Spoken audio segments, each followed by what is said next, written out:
Welcome everyone to another award-winning, star-studded, action-packed season of Idtv 2012, broadcasting from City College of San Francisco's high-definition studio.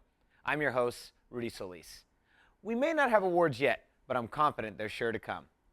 I know that I'm a star. At least that's what my mom tells me.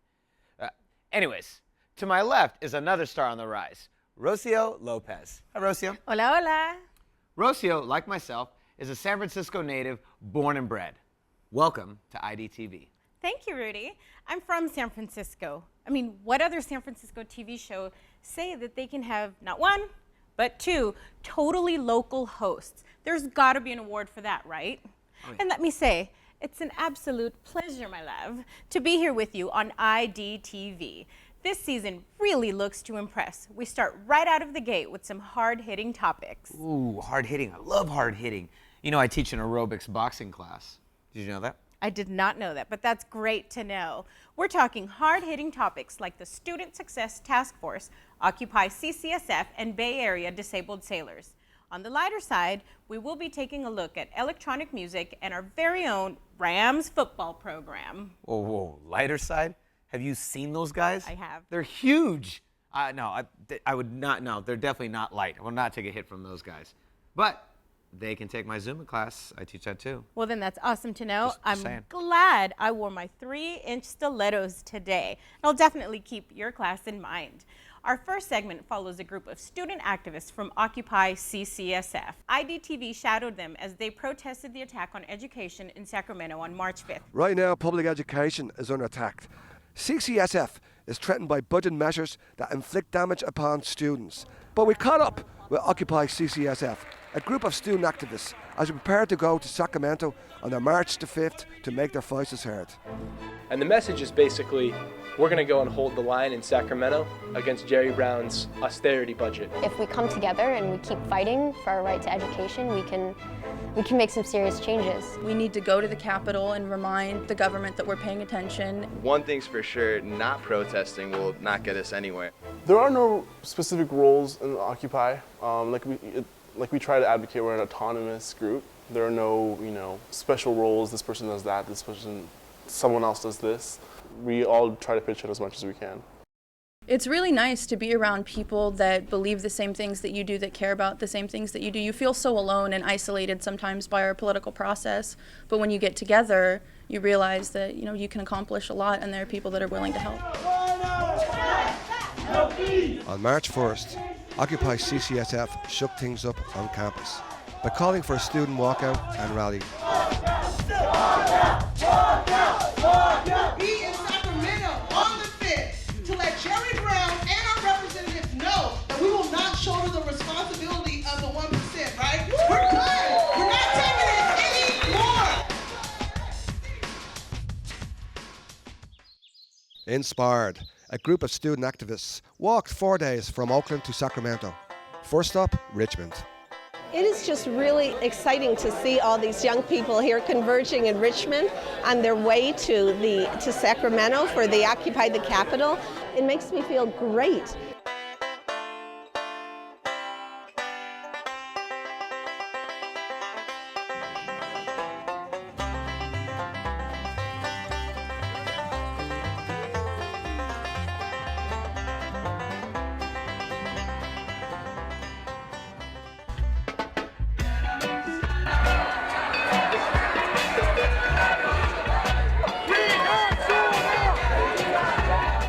As you can see, this is insane.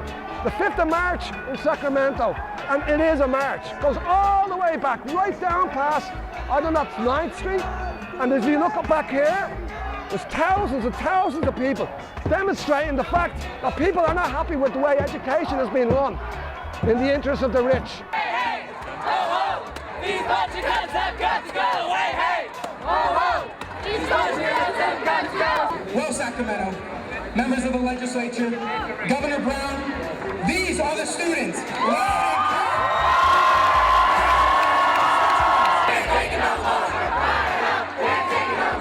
All over the world, there's been massive cuts and students are rising up, like they are in Spain, in Ireland, in Portugal, and here in California, Sacramento, the capital, outside Jerry Brown's house, people are fed up.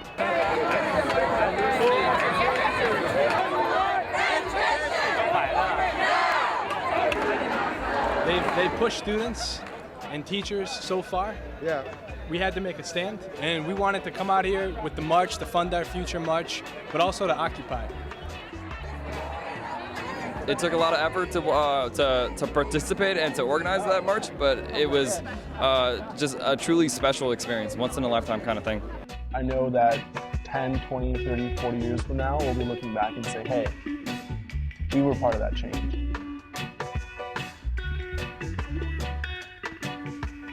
Idtv has been very busy not only following the Occupy CCSF movement, but investigating the SSTF or Student Success Task Force recommendations. If these are passed into law, they will have far-reaching implications affecting all California community college students. Financial aid, tuition, classes you can take, majors, funding for community colleges will all be affected. After this report, we talked to Jeffrey Fang, the CCSF student trustee. Trust me, you'll want to hear his take on this monumental initiative. Let's check it out. Narrowing the path while widening the gap. That's what we're talking about here today. And that's what these recommendations will do if they go through. Student Success Task Force was created in early 2011 to help improve student success throughout California community colleges. Though it was called Student Success, there was only one student on the group. There were about 4 faculty, some administrators, and some educational experts. The Chancellor and the Board of Governors President are concerned with transfer rates because that's how they get their funding. Because when you go to legislators in Sacramento, they don't understand the subtleties of education. They don't understand that a guy like me may take a year and a half to figure out how to go to school. They don't care.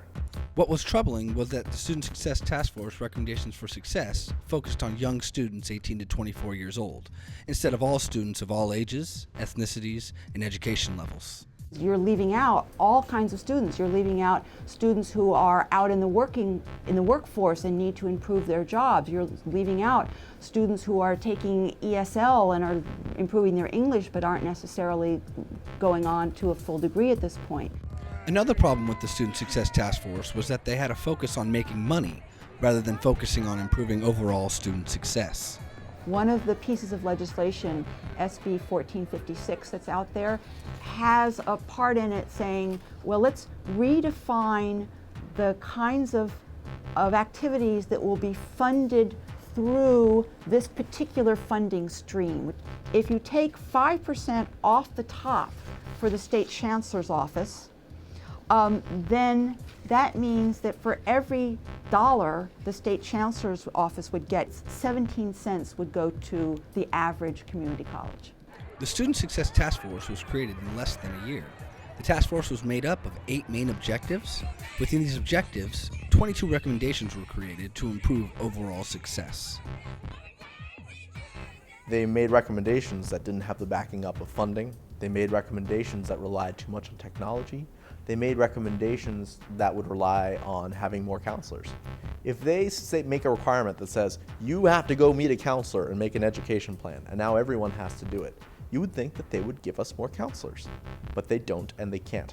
What they cared about was getting it through with as little public comment as possible, with as little input as possible, as quickly as possible under the radar so that it could be done.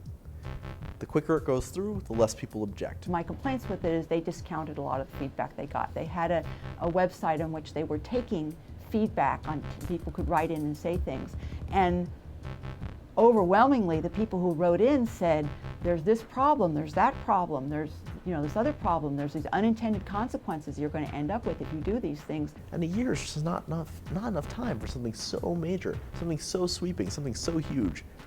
I mean, California has 160 community colleges. That's a quarter of the community colleges in the entire country. We have 25% of all the schools of the community colleges in the country.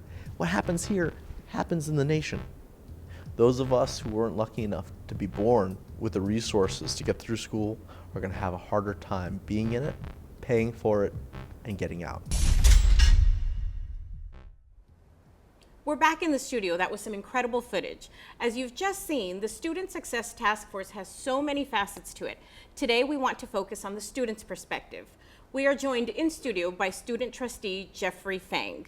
He has been a driving force to inform, educate, and initiate action in City College students regarding this important matter. Welcome to the studio, Jeffrey. It's such a pleasure to meet you. Now, there's a lot of buzz concerning the Student Success Task Force. Why are students and faculty so upset? Well, first of all, thank you. It's an honor to be here. The student and faculty are upset because the Student Success Task Force is a plan not for student success, but to ration education. Because of the economic hard time, this plan was designed to limit the mission of community college to serve less students, focus only on certain people, certain populations, mostly recent high school grad, and much of it is done without detailed research. One of the recommendations requires students to have a declared major and locked within 1 year. What happens, I don't know, what happens if we decide to change our major?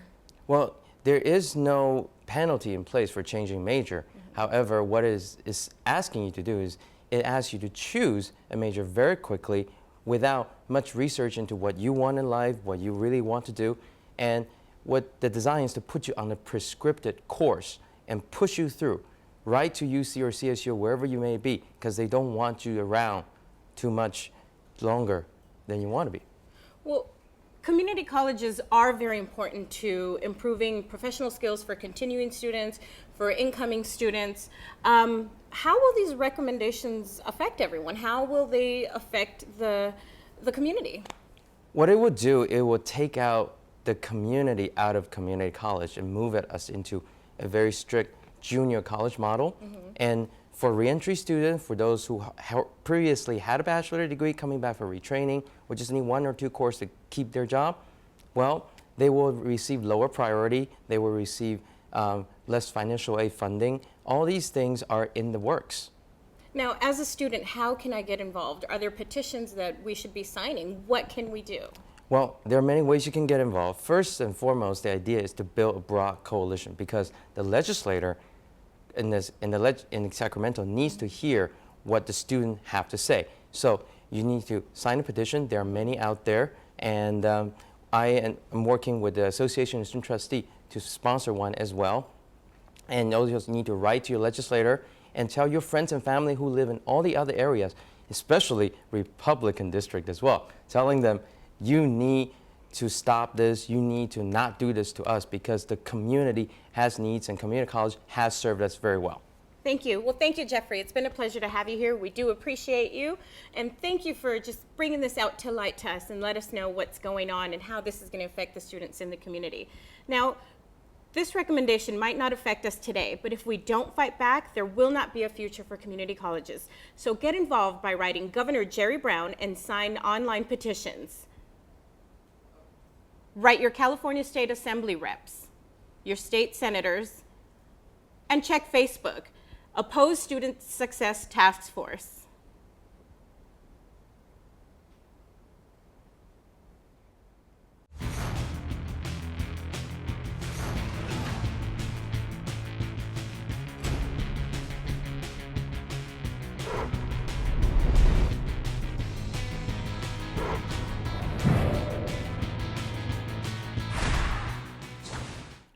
For 25 years, BADS, or the Bay Area Association of Disabled Sailors, has quietly carved out a niche on the San Francisco waterfront as the preeminent organization for sailors with disabilities. Idtv was privileged to sail with BADS, so strap on your life jackets, batten down those hatches. We're sailing, me mateys. Yarg! For those of us that have had the pleasure of sailing, we know that it is hard work. And there is a perception that in order to handle a sailboat out on the water, one must be athletic, strong, and free of any handicap. But for one group of sailors, that perception is being shattered, and these sailors are truly rewriting the rules. BADS was formed about 25 years ago with the idea of making the sport of sailing safe, fun, and accessible for all. We bring our members and our sailors, all of whom come with different limited abilities, and we kind of put a team together made up with some able-bodied personnel, along with our differently abled members. With that team, it becomes what we call co-ability, and now we go out and safely sail the bay. Well, I'm Christina. I'm the Commodore of BADS. We sail here every weekend. Here at BADS, we have people with all sorts of disabilities. And the idea here at BADS is to be respectful of all of our differences. We truly believe that sailing is one of those sports that can be adapted for anybody of any type of disability, and that it's just good for the person as far as motivation and getting them to do stuff. It's a pretty amazing thing to learn how to sail. I only see in my right eye, sort of like tunnel vision, but after all these years on the boat, I feel like I can see everything. I grew up on a lake in Michigan, and I love the water. So I've always hung out with sailors. My friend is an excellent sailor and started racing, and I went along to take photos, and that's how I got connected with BADS, because we love San Francisco, and sailing here is just a dream. We had 3 people pull up in wheelchairs, which is kind of a treat to have 3 people in wheelchairs, one of whom I hadn't met before, and his name was Victor. He has advanced MS, but he had a dream to sail one day on the San Francisco Bay, and as his MS progressed, he thought that that would probably never happen. And by the end of that sail, he was on Ray's lap, on pillows, hands on the wheel, driving the boat with tears coming down his eyes, saying, "This is the best day of my life." We help disabled people go sailing. We don't take them sailing. They, as much as possible, the members of the club who are disabled, and that's about half, do everything for themselves. They do all the sailing themselves. And the few things they can't do, we're here to help. I mean, sailing in itself is freedom without limitations, and when people who have limitations here on land, simple things like crossing the street or shopping and picking out a can of soup that they can't see, when they get on the boat, there's independence and freedom. If you are interested in becoming a part of BADS, simply go to www.baads.org or call 415-568-8638. Wow, that was really inspirational. Stay tuned for more. We'll be right back.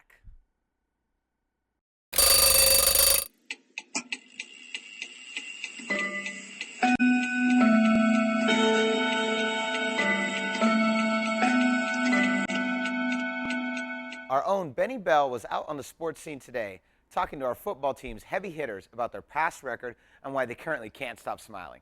The CCSF Rams football team won the state and national championship this year against the very team that beat the Rams last year in the same championship game. This win marks the 30th title since 1946, making them a true dynasty in the junior college level. Today, we have an interview with the star quarterback and coach for their reactions and feelings on the win. The City College of San Francisco Rams football team are champions again. After losing the title last year to Mount San Antonio, reclaiming the elusive crown has been achieved 30 times since 1946, establishing the Rams as a dynasty at the JC level.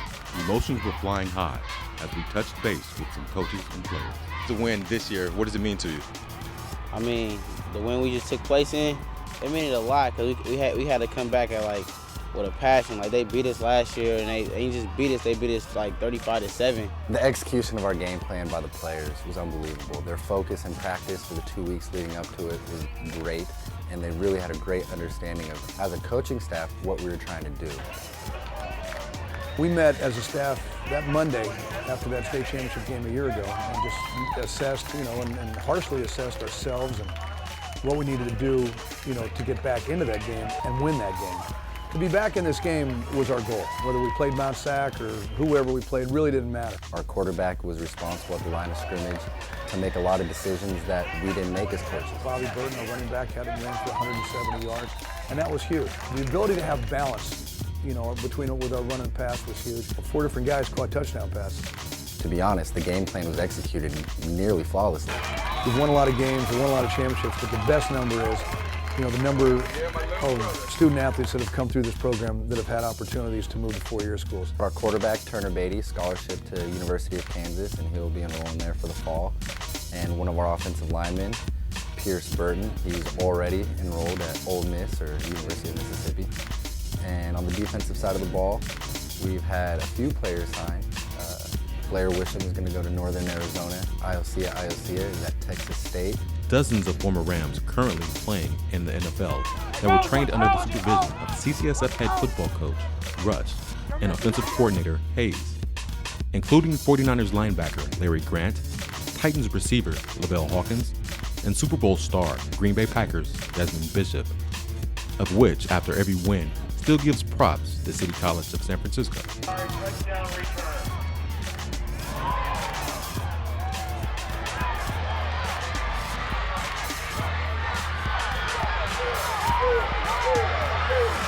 Desmond is one of the most exciting football players you'll ever see. What would be the next step for you outside of CCSF? Where would you like to go?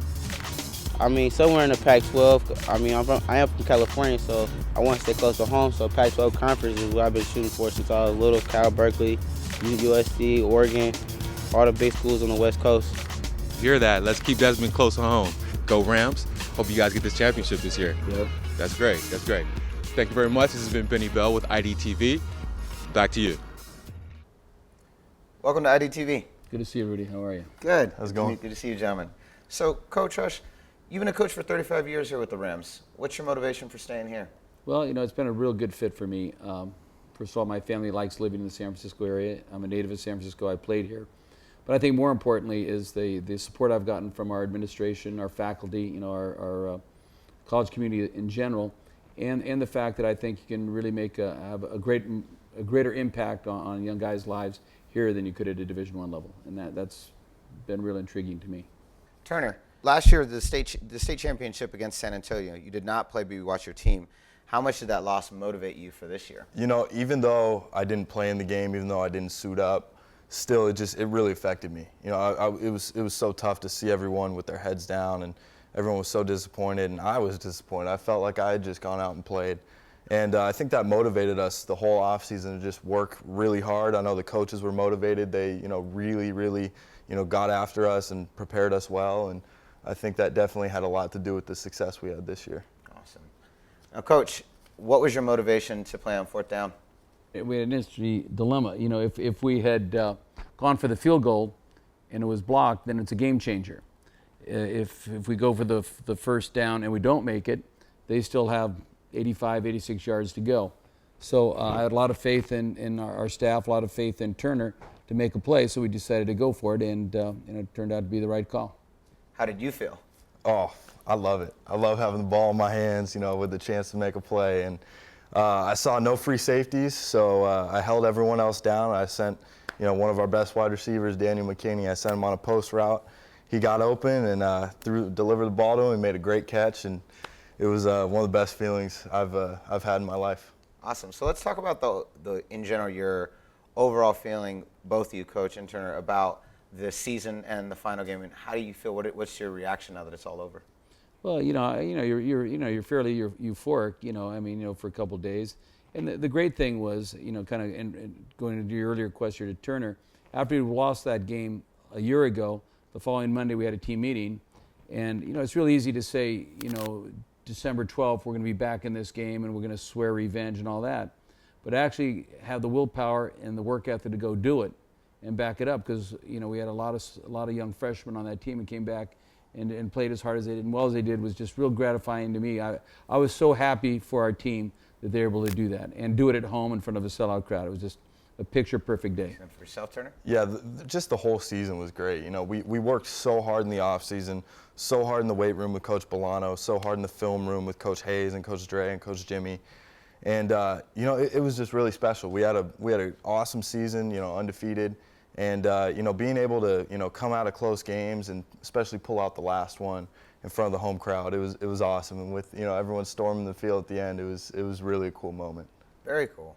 Let's talk a little bit about Kansas. Yeah. You've been recruited. Yeah. How'd that all go down? You know, it kind of happened out of the blue. You know, I was talking to a few schools that Coach Rush set up for me, and he talked to Kansas and said, hey, you should take a look at our quarterback. And Charlie Weiss is the new coach there. He used to be the offensive coordinator for the Patriots and the head coach for Notre Dame. And, you know, I went out, took the visit. I didn't really know a whole lot. Went out there, and I just loved it. You know, loved the guys on the team, loved the offense we were going to be running, and, you know, it just really made sense to be a Jayhawk. So I'm really excited. Fantastic. Well, congratulations, gentlemen, on an awesome season, and thank you for coming to IDTV. Thanks for having us. Absolutely. Thanks a lot. Thank you. City College of San Francisco is often called the hidden gem of the city. Ironically, CCSF has its own hidden gems within its campus. One of these gems is the electronic music program. Today, we're lucky to have a current instructor of the program, Brian Fergus, with us. Brian, thank you so much for coming. You're welcome. I understand our program here is somewhat historic. Can you tell us a little bit about how the program began and how it's evolved? The program was originated in 1970 by Jerry Mueller, who's still on our faculty, though he doesn't teach electronic music. That makes City College the very first community college to offer classes in electronic music. Sometime around 1980, John Bischoff was teaching along with Jerry. When John left to teach at Mills College, I stepped in, and that was 1987, when MIDI was still a relatively new technology, and really only about 1 out of 20 students probably had a personal computer. That's amazing. That's a lot of involvement and a lot of changes. How has the program and the classes evolved and changed with technology? Well, I think in the early years there was definitely a focus on analog synthesis and multi-track audio recording and editing. The classes were very small. The classes have gotten much more popular since then, and we actually had to move into a new facility, a new room, because our classes up until 1998 were taught in a very small storage, essentially a storage space. Nowadays, the focus is on 3 large topics: music production with DAW software, the elements of modular synthesis, and a great emphasis is made on the history of electronic music. In your classes, what type of equipment do your students use? Well, we have mixers and microphones, keyboard synthesizers, and most importantly, computers, which we're running Virtual Studio and DAW software on. The students in the advanced class have access to the Serge modular synth. Now, this is a real retro analog monster synthesizer. We're extremely excited, though, about the future, as we're hoping to move into the planned Performing Arts Center, which the groundbreaking for which is scheduled for April of this year. Now, have you had any students who are now professionals, anyone whose autograph you might want? But as far as former students who are out there doing cool things, I could mention at least 4 or 5. Pamela Z, who has developed an extremely interesting and virtuosic high-technology performance style. Edison, who creates amazing live alternative hip-hop using a button box controller device he built into a lunchbox. And Satomi and Greg from Deerhoof, which is a really amazing and exciting alternative music band. Another musician who came out of our program was Patrick Cowley, who's really one of the most important early pioneers of electronic dance music. He studied with Jerry Mueller in the early 1970s, in the very first years of the program. Thank you so much, Brian, for coming. It was definitely a pleasure having you here with us today. Yes, thank you so much, Brian. You're welcome. Well, that's it for IDTV. Brian's going to leave us with some music, so take it away.